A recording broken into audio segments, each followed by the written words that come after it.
que es porque te pica, ¿verdad? Voy y mortifica. Así que buscando una pomadita. Voy y mortifica. Oye, o échale salsita, échale salsita. ¡Qué hola! ¡Hace! ¡Qué hola!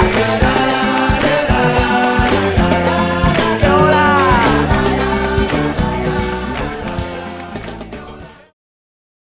Bueno, ha entrado Silva. Bueno, tenemos aquí una fila o cola, ¿no? Que debemos respetar. Un saludo y buenas tardes. Buenas tardes. Diosdado, vamos a darle paso a Sergio.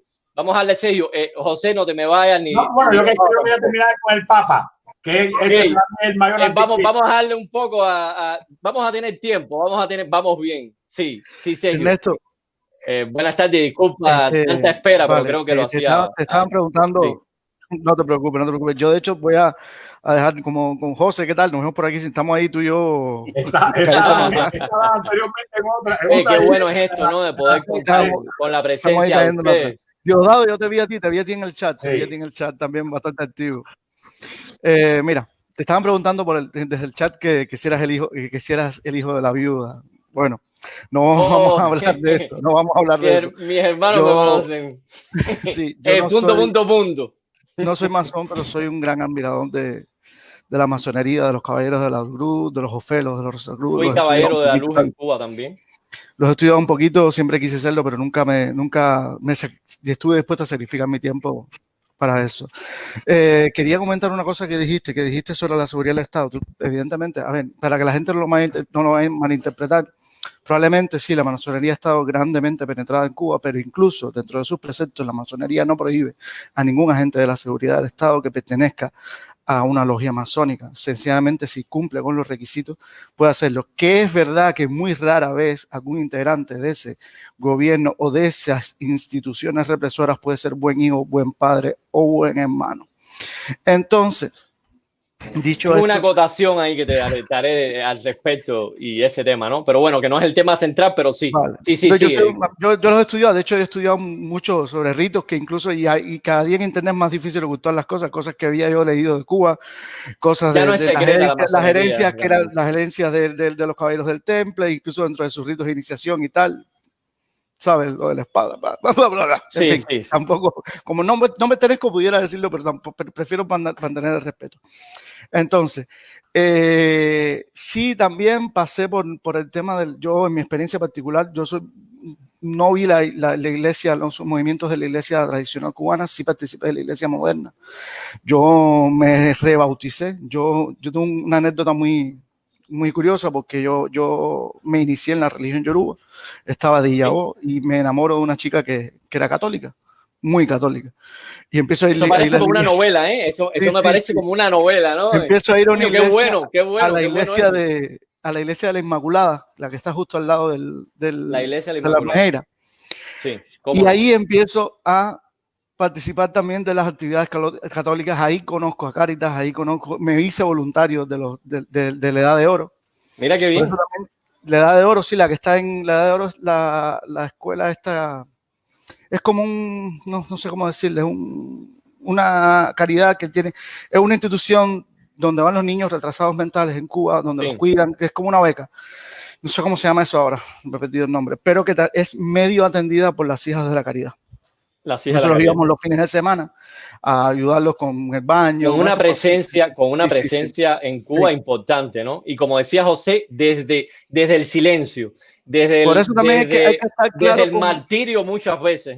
Sí, a veces hay que estar claro con la diferencia, porque la iglesia es vertical, pero también es heterogénea. O sea, no es lo mismo hablar de las hijas de la caridad, no es lo mismo hablar de los paulistas que hablar de los dominicos, por ejemplo, que hablar de los jesuitas. La iglesia de Reina, recuerdo, sí, claro. Y entonces sí, yo creo que la iglesia escogió un poco, porque siempre, por ejemplo, esta acción de caridad siempre estuvo muy condicionada por la posición política de la iglesia. Entonces siempre se le exigió a esta iglesia moderación en su actitud política para poder permitirle una media acción de caridad en los asilos de ancianos, en estas escuelas, en estos lugares, en Cáritas, para que Cáritas tuviera actuación. Yo recuerdo incluso las anécdotas de cuando Cáritas le llevaban equipos electrónicos que les echaban ácido por las rendijas. Eso nos lo decía, nos enseñaron eso, abrir los equipos, ordenadores y tal, y verlos corroídos por dentro. No tienen perdón, compadre. Después que llevan 6 meses a lo mejor esperando, eso que dice Rosa María Payá ahora que está esperando la ayuda, que se relaje, porque yo conozco de Cáritas esperar 6 meses, 1 año por la entrada de un contenedor que estaba en el puerto. Entonces también hay que ver eso. Yo sí, a mí me hubiera parecido, me parece un acto de ignominia lo que hizo Jaime, después que yo también lo admiré mucho, pero entiendo también las cosas que hay detrás de eso. A ese nivel, y más siendo el cardenal de Cuba, se convierte en un político, desgraciadamente, ¿entiendes? Y tiene que jugar con el poder. Entonces, yo no lo puedo juzgar completamente porque no sabemos los entresijos. Para mí fue como un despertar, como decir, bueno, es que yo pensaba este nombre. Recuerdo el cineasta el que hace los de Nicanor, no recuerdo ahora. No quiero ni recordarlo tampoco, que también me impresionó. Fue algo así parecido, ¿no? Que tú pensabas que estaba al lado del pueblo, del Llano, Eduardo del Llano, que por cierto es familiar de un gran amigo mío. Y tú decías, wow, estoy viendo la otra cara, ¿no? Y entonces realmente eso me dolió mucho, ¿no? Como católico.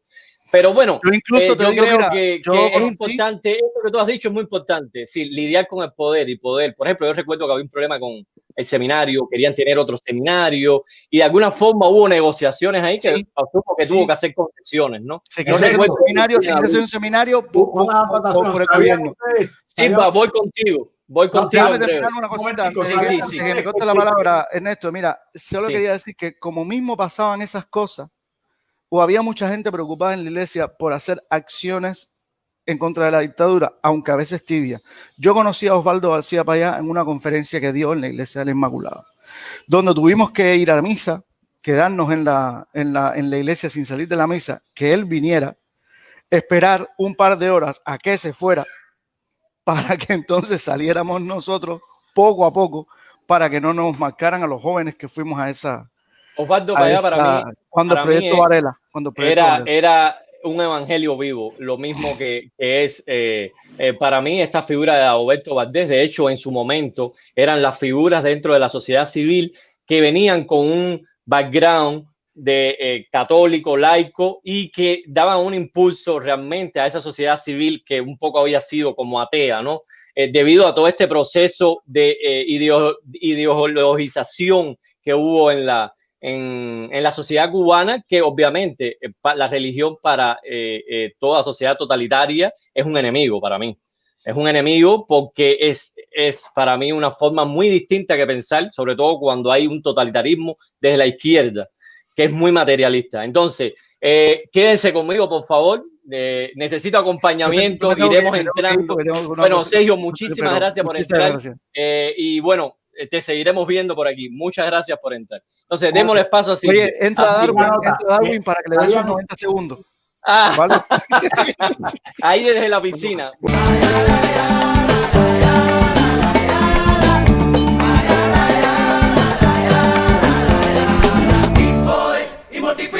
Cuando te dicen todo así en tu carita, y si te rascas porque te pica, ¿verdad?